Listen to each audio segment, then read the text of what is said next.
بسم الله الرحمن الرحيم. فأثابهم الله بما قالوا ولعنوا بما قالوا. دو آیت الله تعالی در یک میگه که انسانها برای آنها ثواب داده شد بسبب آنچه که آنها نطق کردند و تلفظ کردند و لعنت کرده شدند بعضی ها برای اون که کلمه‌ای که تلفظ کردند. یعنی انسان نباید که سخنهای خودش را نادیده گیرد، چی نیک چی بد. سخنهایی است که نیک است و انسان را به جنت سوق میدهد و میبرد و سخنهای بدی است که انسان را به دوزخ سوق میدهد و میبرد.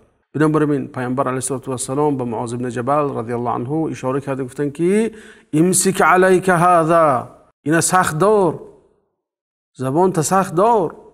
معاذ گفت که او مؤاخذون نحن على ما نقول، یعنی آیا ما گرفتاری آنچه که میگوییم میشیم یا رسول الله؟ پیامبر گفتن که ثکلت که امک، به آچمانی معاذ. یعنی ظاهرا این یک کلمه ملاطفه است در بین عرب ها و در عرف عرب ها.